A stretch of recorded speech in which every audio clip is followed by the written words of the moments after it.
I'd like to welcome to the stream Graham Elwood. We talk about how terrible the news media is. Well, our comedians, especially these progressive comedians like Jimmy Dore, Graham Elwood, Ron Placone, they have become our news media, and they're growing an audience exponentially faster than CNN is losing their audience right now.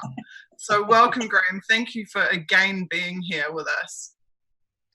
Susie, I really appreciate you having me on this, and just what this last year has meant for me personally. I've only been like really politically engaged for about 2.5 years or so, by doing my show Political Vigilante and Jimmy's show, and this stream, starting to do that. I met Elizabeth Lee Voss, who then introduced me to you and this movement, and it has really been amazing. All the people I've met, I've met who'd I met Nozomi when I went up there in May for the Julian event, and Ann Garrison.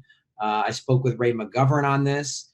I've spoken with Chris Hedges, and I've learned all about this. You taught me about Serena Shim, and it's really been amazing to be a part of, and to as was touched upon by Vivian, it does feel like the world is at the end of the Dr. Strangelove movie,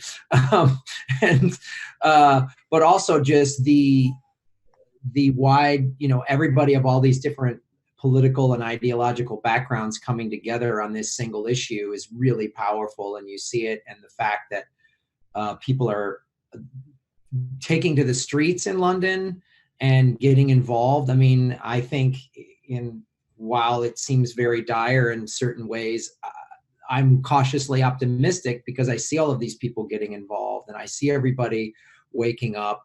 And it is crazy that, as Jimmy Dore calls us, jag-off nightclub comedians, that we're the ones that are like doing the real news. I mean, Ron Placone and I were just on Redacted tonight. We were in DC doing a show with Lee Camp, and he said he's been doing this show for 5 years, and there's like 4 comics he's had on the show because people don't want to be called Russian agents or whatever. So it really, it's been kind of, it's crazy times a little bit, but also very inspirational to meet you and others in this movement, and what you all have sacrificed and have been willing to put on the line. Is inspirational. And when you see what Julian has had to go through, what Chelsea Manning is going through, and then like their family, like Christine Assange, it's been a really powerful thing and very motivating for me to I don't feel like I'm just one crazy guy making videos in his apartment. I'm actually part of a larger group, and this is an online community. Many of you I've never even met, you included, in person, but I feel as though I know you and like am in awe and respect all the work that's been done by everybody involved in this. So I'm just humbled and honored that I've been asked to be a part of this last year. Somebody just said in chat, I wouldn't have been anywhere near as informed or active on this issue without Unity4J.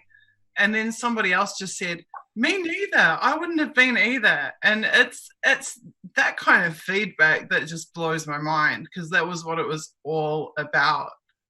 And there are hundreds of messages about you, Graham. There's so many people saying, I love your show, Graham. Oh my God, Graham's here. It's like quite amazing to sit and read the feedback. Well, I mean, the ruling class is very skilled at their propaganda machine. And, I was just debating with somebody on Twitter. They're just like, well, we probably need, to go to invade Iran. And they're just repeating State Department talking points that are disseminated through the corporate media. And you see, and this person is not dumb or an idiot or evil, in my opinion, but that's all they know. And so it's important for vigils like this and independent media to get the word out, because they control the message, man, pretty powerfully. So, and that's what WikiLeaks was all about and is all about, is like showing them, pulling the curtain down. So I'm happy to be a part of this, and I'm glad people are getting informed through this and getting fired up. Someone else in chat has said, don't leave out Steph. And you know, that's a really good point. It's really easy for me to say, oh, Jimmy Dore, Romsicone, and Graham Elwood, but Steph kicks ass.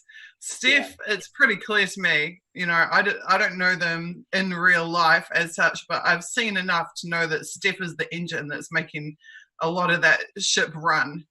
Oh, dude. She I mean, that's a big machine to run, and she is at the helm of it. And I've known Steph and Jimmy for years. She's a firecracker, man. She gets it done. Steph gets it done. So yeah, big shout out to Steph's the miserable liberal. She does amazing work. And all the other people, you know, that are involved and doing everything. It's huge to see it. It's amazing. And I know that Julian got such a kick out of it. I mean, I know he was sitting inside the embassy watching Jimmy Dore episodes and laughing his ass off. And how great is that to think that that was a source of pleasure for him at a time when he was feeling, you know, so much pressure and going through so much. How amazing that he got to sit there and laugh, you know, at the absurd state of this planet. I think it's pretty special. It is, you know, and as a comedian to hear that, you know, if there's even one little joke that I made on Jimmy's show that Julian saw and made him laugh, that to me is huge, because that's like, I've gone and told jokes in war zones and rehab centers and all these different places where people really need it. And so a guy that's in exile, that basically has been and still is a political prisoner, that he can, you know, that our jokes that are calling out the powerful and the ruling class are making him laugh. If that can make that guy laugh, who's sacrificed everything in ways I don't know that I could, was, I don't know. I'll just say it's pretty fucking rad. I'll just say that in my articulate manner.